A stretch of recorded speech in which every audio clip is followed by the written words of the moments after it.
Picture this. You wake up Monday morning, check your phone, and discover that $50 billion has simply vanished. Not stolen in some elaborate heist, not lost in a market crash, just gone. Poof, like it never existed. And the company responsible, they're not returning your calls. November 6th, 2022. A regular Sunday evening, crypto traders around the world were scrolling through their portfolios, maybe planning their next moves. Some were probably calculating how much they'd made that week. Others were deciding whether to hold or sell. Normal stuff. Then someone noticed something weird. FTX, the second largest cryptocurrency exchange on the planet, had stopped processing withdrawals. Users were trying to pull out their money and hitting digital brick walls. Error messages, pending transactions that never completed, customer service tickets that disappeared into the void. And this is where the story stopped being a technical issue. At first, people assumed it was a glitch. Technical issues happen all the time in crypto. Servers crash, updates go wrong. Everyone's experienced that moment when you can't access your account and you start sweating bullets. But this felt different. This felt permanent. Within hours, whispers started spreading across Twitter, Reddit, and Discord servers. Something was seriously wrong at FTX.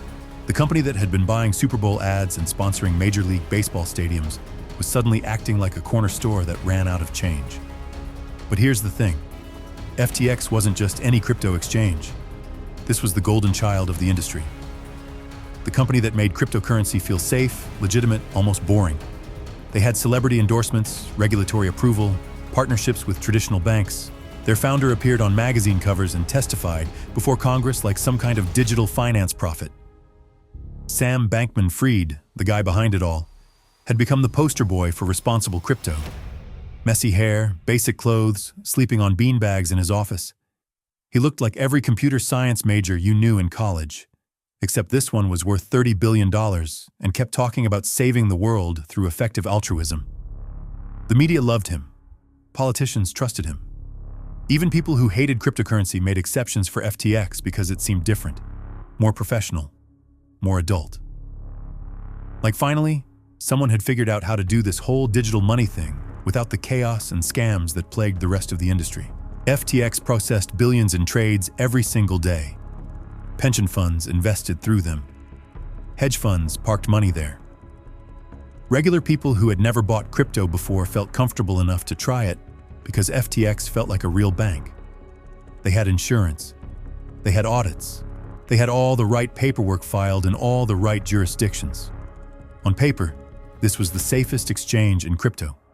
And then, in less than a week, it all came crashing down. The first cracks appeared when a leaked document suggested that Alameda Research, Sam's trading firm, owed FTX over $10 billion. $10 billion. That's not a typo. That number alone should have shut everything down. Someone had apparently been moving customer money around like it was pocket change, using deposits to cover massive trading losses that nobody knew about. The crypto community went into full panic mode.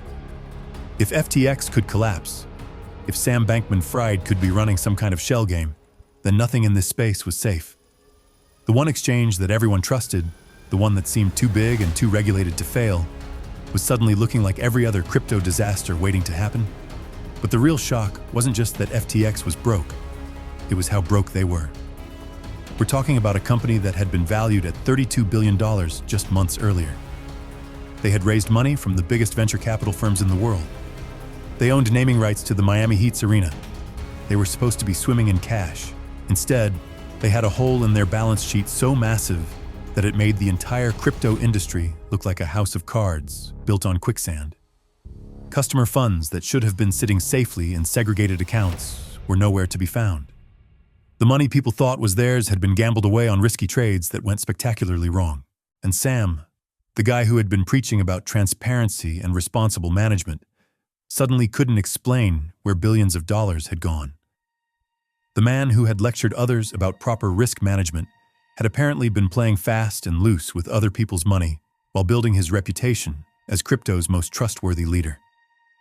The timeline gets even stranger when you realize what was happening behind the scenes. While customers were frantically trying to withdraw their money, While Twitter was exploding with conspiracy theories, Sam Bankman-Fried was still tweeting like everything was fine. Not cryptic messages or damage control, just normal, casual tweets about random topics. That's when people realized something was very wrong. It was like watching someone's house burn down while they casually discussed the weather. Either he was completely delusional, or he was playing some kind of psychological game that nobody understood. The cognitive dissonance was staggering.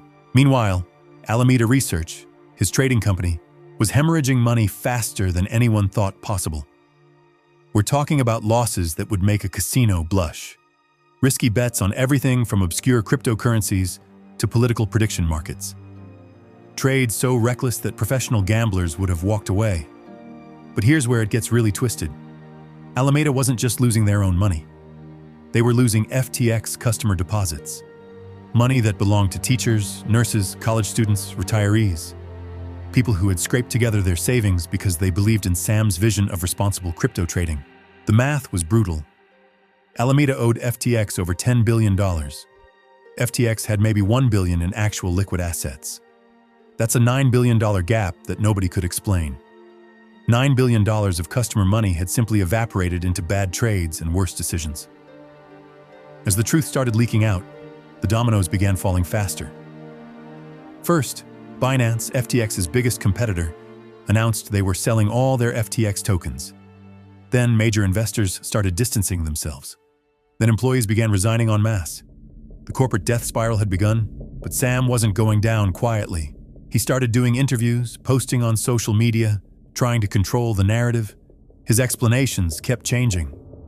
First, it was a liquidity issue. Then it was accounting errors. Then it was hackers. Each story contradicted the last one, making him sound more desperate and less credible with every attempt. The regulatory response was swift and merciless. Securities commissions launched investigations. Law enforcement agencies started asking questions. International regulators froze assets. The same government officials who had once praised Sam for bringing legitimacy to crypto were now treating him like a common criminal. And the customers, the millions of ordinary people who had trusted FTX with their money, they were left holding the bag. No insurance, no government bailout, no safety net. Just empty accounts and broken promises from a company that had marketed itself as the safest place to trade cryptocurrency. The ripple effects spread far beyond FTX. Other crypto companies saw massive withdrawals as paranoid investors pulled their money out of anything that looked remotely risky. The entire industry's reputation took a hit that it's still recovering from today. But perhaps the most devastating part wasn't the financial losses. It was the betrayal. Sam Bankman-Fried had positioned himself as the adult in the room, the responsible leader who would clean up crypto's Wild West reputation. Instead, he turned out to be running one of the biggest financial frauds in history. The man who had lectured everyone about proper risk management had been secretly gambling away billions of dollars. The guy who preached transparency had built an empire on lies and accounting tricks. The supposed savior of cryptocurrency had become its biggest villain. So how does $50 billion just vanish overnight? It doesn't. It gets stolen piece by piece, trade by trade, lie by lie, until the whole thing collapses under the weight of its own deception. Sam Bankman-Fried didn't lose customer money in some tragic accident. He gambled it away while building a reputation as crypto's most trustworthy leader. Today, he's serving 25 years in federal prison. The customers who trusted him are still fighting to recover pennies on the dollar. And the crypto industry is still trying to rebuild trust that took years to establish and minutes to destroy. FTX wasn't just a company failure. It was a masterclass in how charisma, media manipulation, and regulatory capture can hide fraud in plain sight. How someone can steal billions while convincing the world they're saving it. The scariest part isn't that it happened. It's how easy it was. How many red flags got ignored because Sam looked the part and said the right things. How many people wanted to believe in the dream so badly that they ignored the nightmare brewing underneath. Because fraud doesn't always look like a scam. Because if we learned anything from FTX, it's this. When someone promises to revolutionize money itself, maybe ask to see the books first.